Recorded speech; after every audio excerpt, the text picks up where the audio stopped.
नमस्कार, स्वागत है आपका जी न्यूज की इस खास पेशकश में। आपके साथ मैं हूं मलिका मल्होत्रा। शनि की बहन भद्रा हर शुभ कार्य में विघ्न मानी जाती है, इसलिए कोई भी शुभ कार्य से पहले हम भद्रा के समय को जरूर देखते हैं। पर सवाल है कि करवा चौथ पर शनि की बहन आखिर कैसे बढ़ाएगी टेंशन? आखिर क्यों इस बार के करवा चौथ को लेकर भय का माहौल है? अटल सुहाग के वरदान वाले इस व्रत पर भद्रा का ग्रहण कितना संकटकारी है? भद्रा के साए में शुरू हो रहे करवा चौथ से दंपति के वैवाहिक जीवन पर क्या असर होगा? इस भय और भ्रम पर सटीक मार्गदर्शन के लिए हमने स्टूडियो में बुलाया है देश की 5 ज्योतिषाचार्यों को, जिनसे हम जानेंगे करवा चौथ पर कितना बड़ा है भद्रा का भय, आखिर क्यों चांद की करते हैं करवा चौथ पर पूजा और क्यों इस दिन छलनी बगैर नहीं देखते चांद। आइए इन सवालों का जवाब लेते हैं और अपने पैनल से हमारे स्टूडियो में जो लोग मौजूद हैं, जो मेहमान मौजूद हैं, मैं आपकी उनसे तारुफ करवाती हूँ। ज्योतिषाचार्य ज्योति अरोड़ा जी हमारे साथ स्टूडियो में हैं, ज्योतिषाचार्य भावना शर्मा जी हमारे साथ हैं, साथ ही करिश्मा कौशिक जी भी हमारे साथ हैं, नीति शर्मा जी हमारे साथ हैं और वानिया आर्या जी भी हमारे साथ हैं। आप सभी का बहुत बहुत स्वागत है। सबसे पहले भावना जी, मैं आपसे शुरुआत करना चाहूंगी और मेरा सवाल आपसे ये है कि क्या भद्रा का साया व्रतियों की मुश्किलों को बढ़ा सकता है इस बार? देखिए मलिका, भद्रा क्योंकि शनि की बहन है, हमने शुरुआत ही यहाँ से करी है कि भद्रा जो है शनि की बहन है और उनका स्वभाव बहुत ही क्रूर है। तो अलग अलग समय में ज्योतिषी के हिसाब से, ज्योतिषीय गणनाओं के हिसाब से अलग अलग समय अलग अलग पूजाओं के लिए, अलग अलग विधियों के लिए माने गए हैं। अब भद्रा का जो समय माना जाता है, क्योंकि उनका स्वभाव बहुत ही ज्यादा क्रूर है, तो मांगलिक कार्यों के लिए भद्रा का समय शुभ नहीं माना जाता है। अगर आप कोई तंत्र कर रहे हैं, अगर आप मान लीजिए कि कोई ऐसी साधना कर रहे हैं तांत्रिक, उसके लिए भद्रा का समय सही है। लेकिन शुभ कार्य के लिए, मांगलिक कार्य के लिए, और खासतौर पे हम यहाँ पे करवा चौथ की बात कर रहे हैं, तो किसी भी मांगलिक कार्य के लिए भद्रा का साया उस पर पड़ना जाहिर सी बात है कुछ न कुछ इम्पैक्ट देता है। बिल्कुल। और वानिया जी, मैं आपसे भी जानना चाहूंगी कि क्या करवा चौथ पर भद्रा सुहागिनों के लिए कोई मुश्किल खड़ी कर सकती हैं? क्या उनके लिए शुभ नहीं मानी जाती हैं?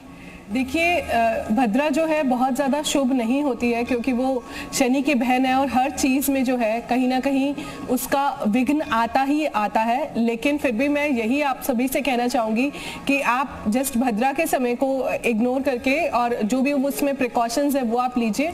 बाकी सच्चे मन से आप इस व्रत को रखिए। ईश्वर हमारी आस्था को देखता है, हमारी इमोशंस को देखता है और हमारी इंटेंशंस को देखता है। अगर वो प्योर है तो सारे रीति रिवाजों के साथ जैसे आप हर साल करते हैं, सिर्फ उस ड्यूरेशन को छोड़कर, उसमें जो है क्योंकि व्रत शुरू ही वैसे हो रहा है, तो उस ड्यूरेशन को छोड़कर आप थोड़ी और जल्दी उठ जाएं और अपनी सरगी जो है और पहले ले लें, क्योंकि सूर्य उदय से पहले जो है हमें सुबह की जो सरगी जो है कि सारे रिचुअल्स जो है एज इट इज होंगे, सारे रूल्स वही फॉलो होंगे जो हम हर साल फॉलो करते हैं, इररिस्पेक्टिव ऑफ भद्रा है या भद्रा नहीं है। अपनी सरगी खाइए, अपने जल्दी उठिए, श्रृंगार कीजिए, अपने व्रत को वैसे ही रखिए जैसे आप हर साल रखते हैं और करवा माता और चौथ माता का पूजन कीजिए, अपना 16 श्रृंगार कीजिए, जल्दी उठकर स्नान कीजिए और अपने पति की लंबी आयु के लिए आप जो है ईश्वर से मनोकामना कीजिए।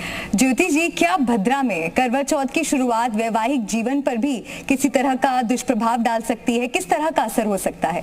देखिए, भद्रा क्योंकि शनि की बहन जैसे माने क्रूर माना जाता है, लेकिन क्योंकि भद्रा जो है करवा चौथ के पूजन के समय जो हमारी ज्योतिष गणना के अनुसार जो एक पूजन का शुभ समय है, उस समय नहीं पड़ रही है, तो मुझे नहीं लगता कि उसका प्रभाव किसी वैवाहिक जीवन पे बहुत असर डालेगा। अगर हम भद्रा के टाइम पर कोई शुभ काम ना करें और जो भी हमें सरगी लेनी है वो सही समय पर ले लें, तो हमें इससे भयभीत होने की जरूरत नहीं है। पूरी भावनाओं के साथ आप इस व्रत का पालन कीजिए और अच्छे से इस व्रत को कीजिए, और एक पॉजिटिविटी के साथ जब ये व्रत रखा जाएगा तो कोई भी आपके वैवाहिक जीवन में कोई भी परेशानी नहीं आएगी।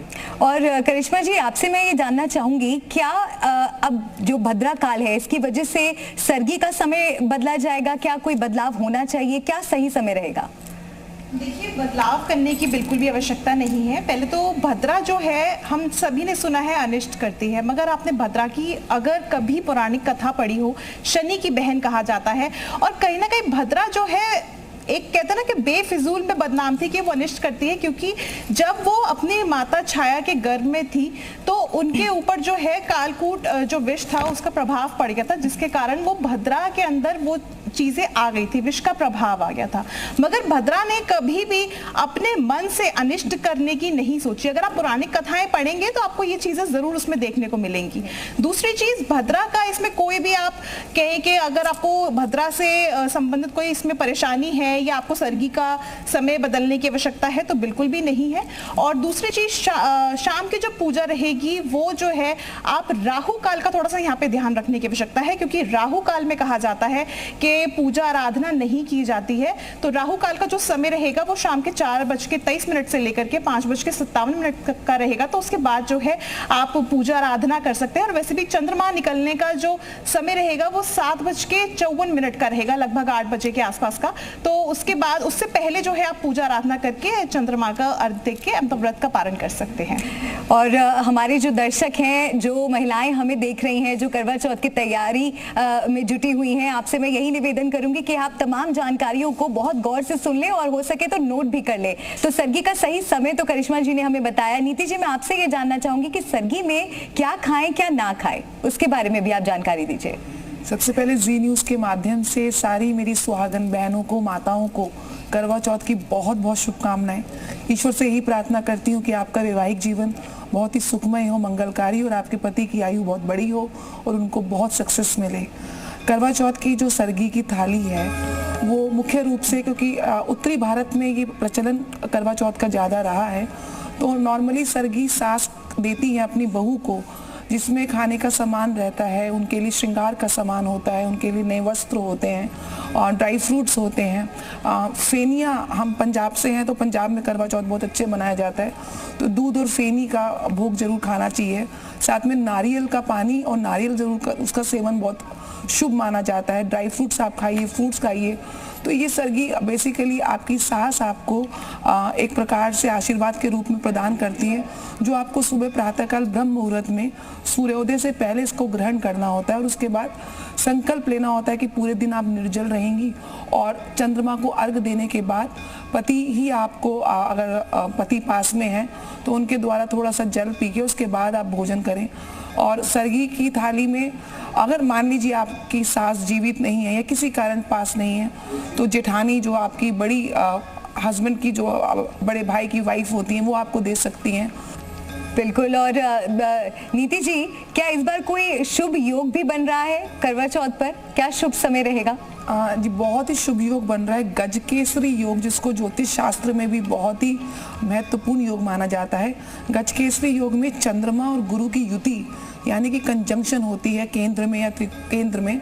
तो आज के दिन, करवा चौथ के दिन, बेसिकली गजकेसरी योग बन रहा है चंद्रमा और गुरु, चंद्रमा की उच्च राशि में। तो इसमें चंद्रमा का जो बल है उच्च राशि में वो भी बहुत ज़्यादा सुप्रीम है। साथ साथ गुरु के साथ युति कहीं ना कहीं आपके वैवाहिक जीवन में एक सौभाग्य का सूचक है, आपके पति के जीवन में, उनकी प्रोफेशनल लाइफ में एक सक्सेस का सूचक है। और ज्योतिष शास्त्र में गुरु को कहीं ना कहीं विवाह का कारक भी माना जाता है और चंद्रमा को मन का कारक माना जाता है। चंद्रमा मन सो जाता है, आपके मन को कंट्रोल करने वाला चंद्रमा ग्रह है। तो चंद्रमा बहुत ही बलशाली पोजीशन में है। तो अगर कुछ एंजाइटी के इश्यूज हैं, कुछ आपके पति के साथ कुछ डिफरेंस ऑफ ओपिनियंस हैं या कोई ग्रह कलेश की स्थिति है, तो इस योग में पूजा अर्चना करने से, संकल्प लेने से, बहुत नियम से अगर आप व्रत का पालन करते हैं तो निश्चय रूप से गजकेसरी योग के शुभ प्रभाव से आपके बीच में जो कोई भी डिस्प्यूट है हस्बैंड वाइफ का, वो भी शांत होगा। साथ साथ आपके जीवन में सौभाग्य भी आएगा। तो ये बहुत ही महत्वपूर्ण योग करवा चौथ पे जो गजकेसरी योग का बन रहा है, ये सबके लिए बहुत ही सौभाग्य कारक है। और ज्योति जी, पत्नी के व्रत से पति को कैसे लाभ हो सकता है, ये भी आप बताइए। ये भी मैं बताती हूँ, लेकिन इन योगों को भी मैं थोड़ा और विस्तार से बताना चाहूँगी। जैसे नीति जी ने बताया, गजकेसरी योग सबसे बड़ा योग मैं मानती हूँ कि जो है जिसमें आप अपने पति पत्नी के जीवन में सारे ऐश्वर्य प्राप्त कर सकते हैं, अपने जीवन में सब सुख प्राप्त कर सकते हैं। इसके अलावा आज बुधादित्य योग और महालक्ष्मी योग भी बन रहा है, जो कि वैवाहिक जीवन में और प्रगाढ़ता लाने में आपको और सहायता कर सकता है। तो मैं बिल्कुल इसको बोलूँगी कि आप किसी भी तरह भद्रा या किसी और चीज़ से भयभीत ना होकर इन योगों के बारे में सोचिए और अपने इस करवा चौथ के व्रत को रखिए और आगे बढ़िए। अब आपके दूसरे प्रश्न के बारे में कि आपने क्या पूछा कि पति को कैसे लाभ हो सकता है? देखिए, पति को लाभ ऐसे हो सकते हैं। पहली बात तो ये, जब पत्नी अपने पति के लिए व्रत रखती है या कोई भी ऐसा अनुष्ठान किया जाता है जो कि धार्मिक हो, जिसमें पत्नी सम्मिलित होती है, तो उसका जो मेरिट होता है वो पति को पूरा ही पूरा मिलता है। तो जब पत्नी ने पति के लिए व्रत रखा तो उसका मतलब तो ये हो गया ना कि उसका पूरा का पूरा फल पति को मिला। अगर पत्नी अपनी पति के लंबी आयु के लिए रख रही है तो उसकी आयु बड़ी होने के लिए व्रत रखा, उसके उन्नति के लिए रख रही है तो उसके लिए भी उसको लाभ होगा।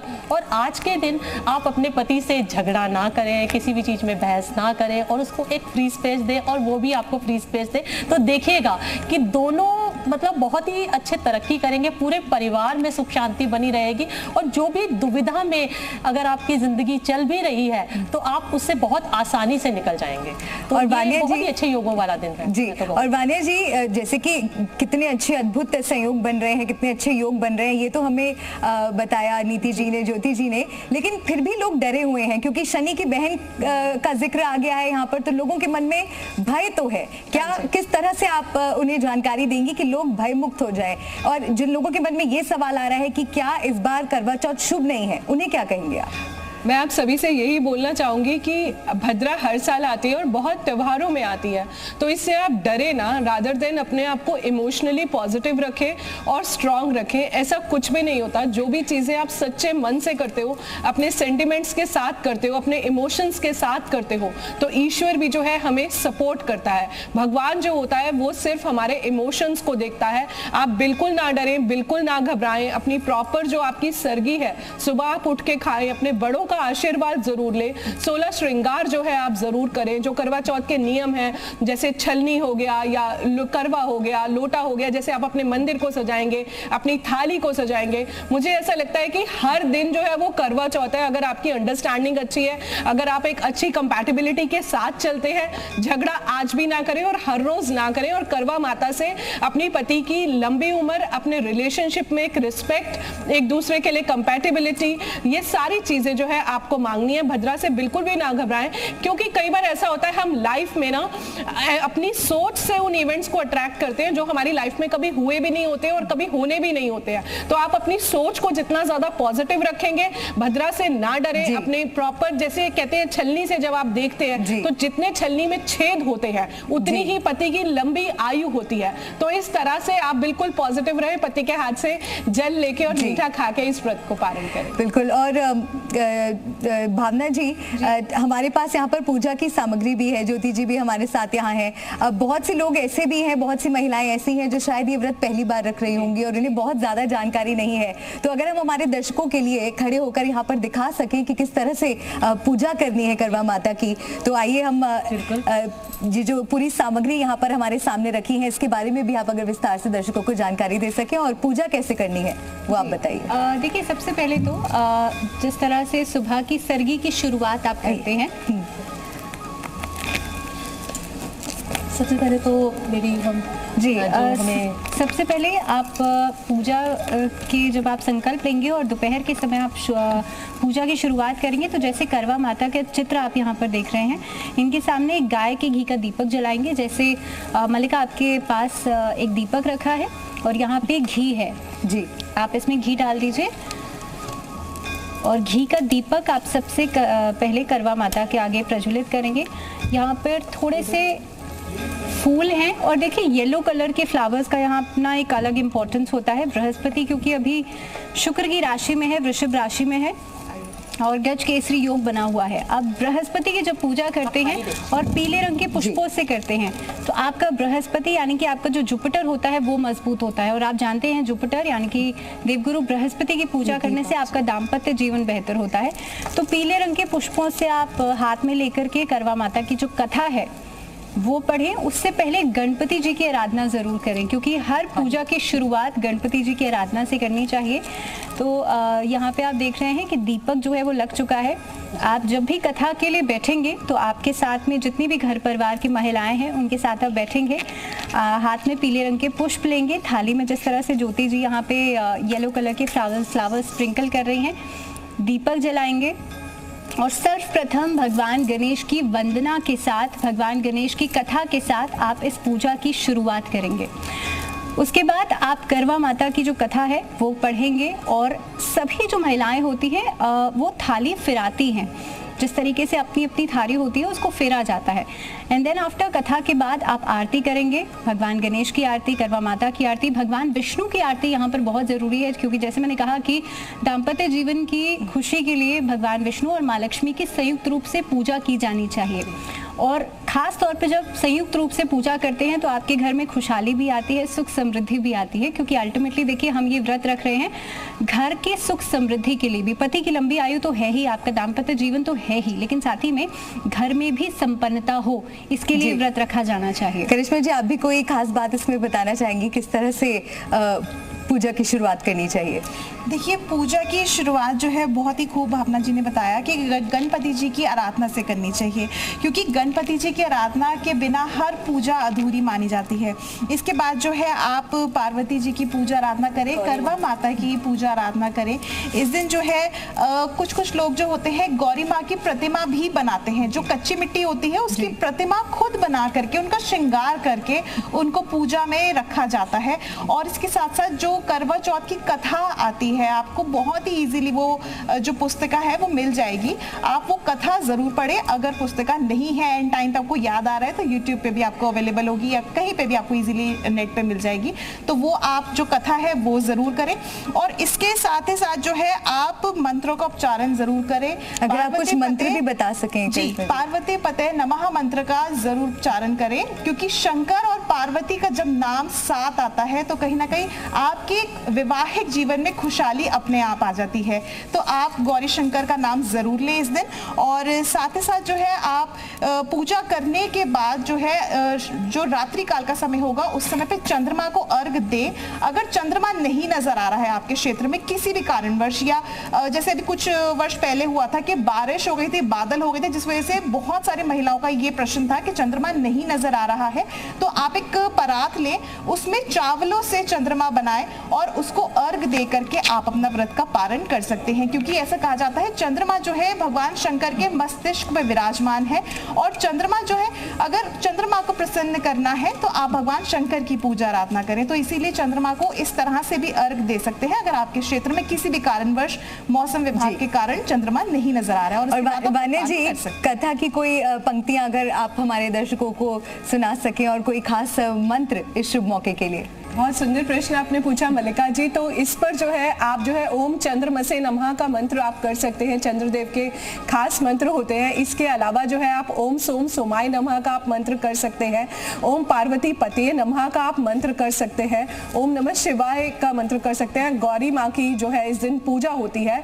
और इस कथा में एक बहुत ही शॉर्ट फॉर्म में आपको एक कथा सुनाती हूँ।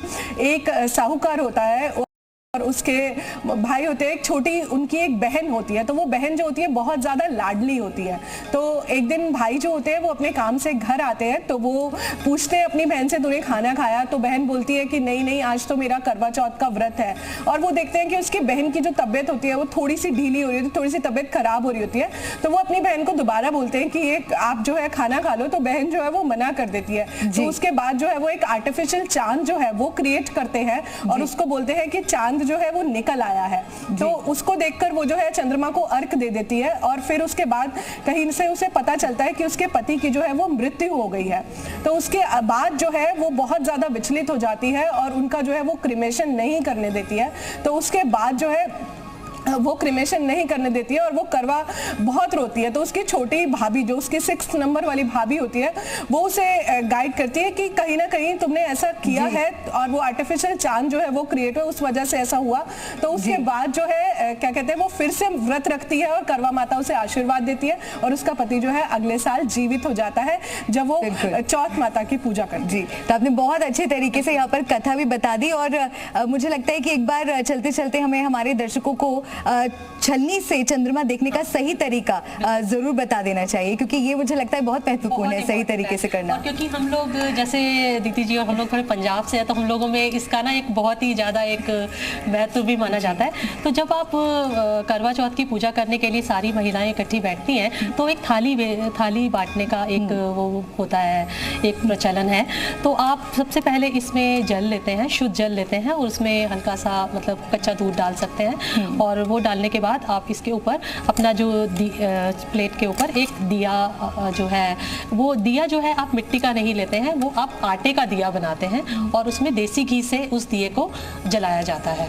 ठीक है, वो दिया आप उसके ऊपर जलाते हैं और उसको ऐसे करके आप अपनी थाली पे रख कर, और मैं करके दिखाती हूँ आपको, इस तरह से वैसे नीचे रखकर और इस पे ऐसे थाली आप सभी साथ करके दिखा सकते हैं। हाँ, ऐसे करके साथ कर सकते हैं, बिल्कुल कर सकते हैं। ऐसे छोटा इसके ऊपर एक छोटी प्लेट रखी जाती है, बहुत बड़ी है, लेकिन उसके ऊपर आप वैसा मिट्टी आटे का दिया जलाते हैं ऐसे, और उसे जलाकर एक किसी चीज में जल लेकर अपने पति के नाम से आप संकल्प लेकर ऐसे लेकर फिर आप हाथ जोड़ते हैं। आपकी जो थाली होती है उस थाली में आप जो अपनी सास के नाम से लेते हैं या गौरी माँ के नाम से जो भी आप लेते हैं वो उसमें रखते हैं और उसको ढकते हैं। फिर इस तरह से सारी महिलाएं बैठती हैं और फिर उसके बाद थालियों को बांटा जाता है। उस थाली को बांटने का मतलब ये होता है कि आप अपनी समृद्धि, अपना सौभाग्य एक दूसरे से शेयर कर रहे हैं। और उस समय बोला जाता है, वीरो कुड़ी के करवड़ा नी सर्व सुहागन करवड़ा बटाया कंधा जोली पाया रत्ती ना तेरी ना मुझकरा फेरी ना माम पे पाई ना सुतरा बनाई ना जगाई ना। इसका पूरा मतलब ये होता है कि इस दिन आप जो ये पूरा करवा चौथ कर रहे हैं इसमें कुछ नियमों का पालन करना है आपने, कि आप आज के दिन ना तो कपड़े धोएंगे, ना आप रूठे को मनाएंगे, ना आप, यानी कि इस कथा के जरिए वो सारे नियम बताए जाते हैं जो सुहागिनों को फॉलो करने बहुत जरूरी है इस व्रत के दौरान। के बाद जब आपके पास प्लेट आती है फिर आप अपने इससे इस तरह से टच करके ऐसे करके फिर आप पकड़ते हैं। टोटल 7 राउंड लिए जाते हैं और इसी दौरान जो पंडितानी वहाँ बैठी होती है वो पूरी वो कथा जो वान्या जी ने बोली है उस कथा का उल्लेख किया जाता है। वो जो कथा है बहुत ही अच्छी है, वो वीरा एक्चुअली की कथा है। तो उसमें वो कैसे उसका पति जीवित हो जाता है वो पूरी कथा बहुत अच्छे से पंडितानी बताती है। तो ये तो हो गया ये। इसके बाद जब कथा खोली जाती है, जब चंद्रमा को अर्घ दिया जाता है। अच्छा, एक और सवाल मैं पूछना चाहती हूँ फटाफट कि साड़ी कौन से रंग की पहननी चाहिए? साड़ी आप सौभाग्य का कलर पहनिए, सफेद मत पहनिए। देखिए व्हाइट और ब्लैक बिल्कुल अवॉइड करना चाहिए। ठीक है, जितना रेड और ब्लाइट कलर्स हो सके तो अपनी शादी का जोड़ा पहने तो उसमें रेड ले सकते हैं साथ में, क्योंकि देखिए बंगालीज में रेड एंड ब्लैक का, रेड एंड रेड का व्हाइट का एक कॉम्बिनेशन ऑस्पिशियस भी होता है, लेकिन पूरी व्हाइट मत पहनिए। देखिए इस चीज का भी एक साइंटिफिक लॉजिक ये है, जब आप नवरात्र में देवी दुर्गा के अलग अलग स्वरूपों को की पूजा करते हैं तो सफेद रंग की साड़ी माँ ब्रह्मचारिणी धारण करती हैं। तो ब्रह्मचारिणी यानी कि ब्रह्म का आचरण करने वाले, दैट इज द रीजन के व्हाइट यानी कि ब्राइट कलर्स पहनने चाहिए। मुझे लगता है कि जितनी भी महिलाएं हमारे साथ जुड़ी थी, हमारा शो देख रही थी, उनके मन में, उनके जहन में जितने सवाल होंगे उन सभी के जवाब आप सब दे चुके हैं और हम यही उम्मीद करते हैं कि सबके लिए करवा चौथ का त्योहार शुभ और मंगलमय हो। कि चंद्रमा से कैसे वो खोलना है। और इसी के साथ इस खास पेशकश पे फिलहाल इतना ही, और आप सभी का बहुत बहुत शुक्रिया स्टूडियो में हमारे साथ जुड़ने के लिए। आपको करवा चौथ की बधाई हो।